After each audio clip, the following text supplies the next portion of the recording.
Hi guys, Oleg here with Bellevue comments. Good to guys see you in September. And September brings us a lot of surprises like Trump's eviction moratorium, Amazon moving 10,000 people from Seattle to Bellevue within 5-mile radius, and they're planning to move 25,000 people by end of 2025. And Seattle people worry right now if Amazon is done with Seattle. But today in this episode I'm going to highlight my September real estate market update for Seattle and Eastside location, because data are available for months of August, and I will cover only residential data. For those ones who is new to my channel, Northwest MLS is a central system in Washington state. We have 34,000 agents joined same system, same MLS. Unlike New York, when they have many different MLSs, or Chicago, when they have different MLSs, in Washington state we have one data, one MLS, and this is very accurate data. And for Seattle, I will highlight neighborhoods like West Seattle, Central Seattle, Bacon Hill, Silver Park, Magnolia, Queen Anne, Central Seattle, Downtown Seattle, Ballard, Green Lake, Greenwood, North Seattle, and a few other ones as well.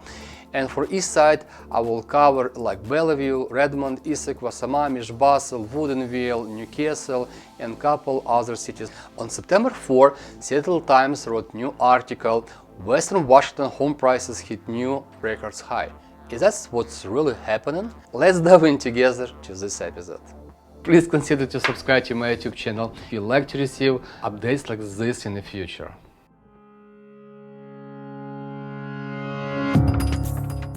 I'll start with the east side. Data for you guys available. Number of inventory decreased to 0.7 months right now. So it decreased from 1.9 months in 2019 to 0.7 2020. And number of pending sales increased about 38%, and number of listings decreased almost 50% comparable to a year ago. And right now medium sale price is $1,050,000, an increase year over year for about 12%. Number of listings sold above asking price about 42%. We have very similar number to July of 2020. Odds of selling about 78% on east side. And also you guys can see on the screen right now data available for King County and Sammamish County. Months of inventory pretty much in all cities everywhere. You guys can see all this yellow represent strong sellers market. We have less than 1 month's inventory, and we're going to have a balanced market 2 months to 4 months inventory, and buyers market if you have 4 or plus months inventory. We don't have anywhere balanced market yet. It's a strong sellers market right now. Pending sales by week data available, and you guys can see starting in July of 2020, every week we have slightly increased number of pending sales was recorded, and in August we have 197% more pending sales than was recorded same time a year ago. Let's dive in together to Seattle location.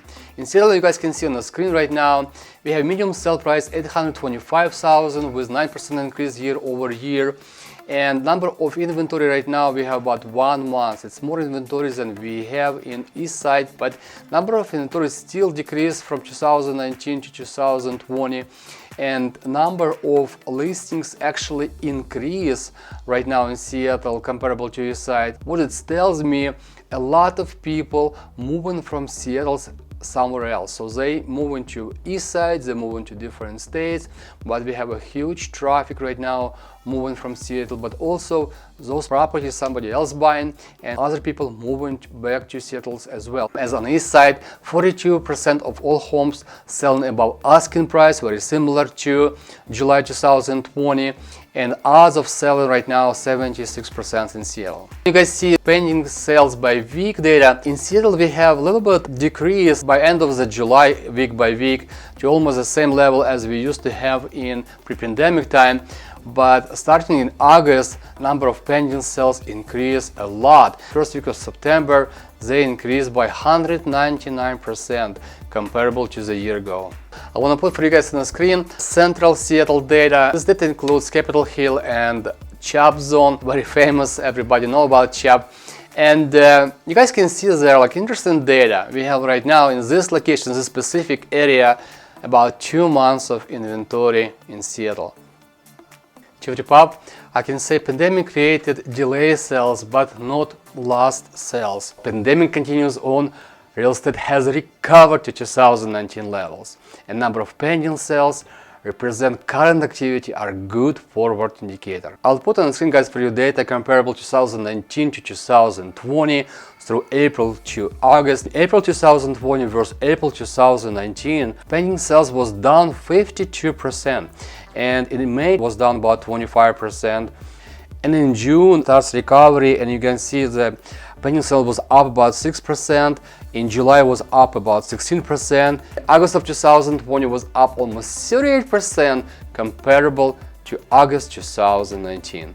We're almost at the end of 2020, and you guys can see clearly, and I can see clearly, this year we're going to be finished very strong with a seller's market, not even buyer's market, not even balanced market, because to have a balanced market we have to have from 2 to 4 months inventory, and that's simply not going to be happen this year because people not going to list more houses when we're going to move closer to the holiday season, closer to Thanksgiving. People are gonna thinking about holidays, about visiting families, about Christmas, about New Year's, and as it happens every single year, like not many people selling homes in the winter time. I know it was a lot of information just for one episode, but if you guys have any questions, reach out to me.